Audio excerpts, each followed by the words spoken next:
जय हिंद दोस्तों। सुनने में आया है कि मोदी जी की मां को गाली दी गई है, और जहां तक मैंने जानकारी लिया है वहां तक हो सकता है ये बात सच भी हो। लेकिन जब बिहार में बीपीएससी का पेपर लीक होता है, स्टूडेंट्स धरने पे बैठते हैं, कोई कार्रवाई नहीं। नीट्स का पेपर लीक होता है तब कोई कार्रवाई नहीं। लेकिन जब गाली दी गई तब मोदी जी खुद एक्स पर पोस्ट करके हमें बताते हैं कि उनके माँ को गाली दी गई है। अजब बात है, जब देश में कुछ होता है तो मोदी जी नहीं होते हैं, गायब हो जाते हैं। लेकिन उनके बारे में जब कोई कहता है तो वो तुरंत प्रकट हो जाते हैं। पता नहीं ये कैसे हो जाता है। जब बीजेपी गाली दे तो कुछ नहीं, कुछ कार्रवाई नहीं होती है। बोल देते हैं हमारे बीजेपी का कोई नेता कार्यकर्ता ही नहीं। वह मोदी, जब देश के बच्ची के साथ रेप होता है तब आप चुप रहते हैं, गायब हो जाते हैं। लेकिन जब खुद पे आ जाए तुरंत प्रकट हो जाते हैं जादू से। जब बिहार के बच्चे धरने पे बैठते हैं तब तो आपका मुंह खुलता तक नहीं है। अब कहाँ से आपका मुंह खुलने लग गया? एक्स पर खुद पोस्ट करके बोल रहे हैं मोदी जी आप।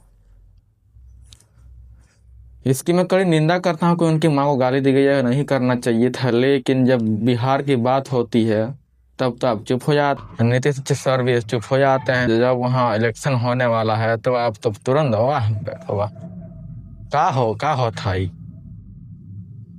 राजनीति अपने स्वर्गवासी माँ पे भी राजनीति कर रहे हैं, आपको शर्म आनी चाहिए ऐसे। ये अलग बात है कि आपके माँ को गाली दी गई है, स्वर्ग माँ से ऐसा करना नहीं चाहिए था, मैं उसकी निंदा करता हूँ। लेकिन आपको भी शर्म आनी चाहिए, उनके नाम पे आप राजनीति कर रहे हैं, बिहार बंद कर रहे हैं। कहाँ का इंसाफ है, आप बताइए हमको।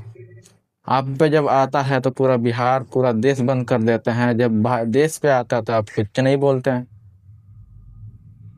क्या है मोदी जी, क्या बताइए तो हम लोगों को समझ नहीं आ रहा। हम लोगों को देश के नौजवानों को जब पीटा जाता है आप चुप रहते हैं। चलिए, यही बात मैं रखता हूँ अपना।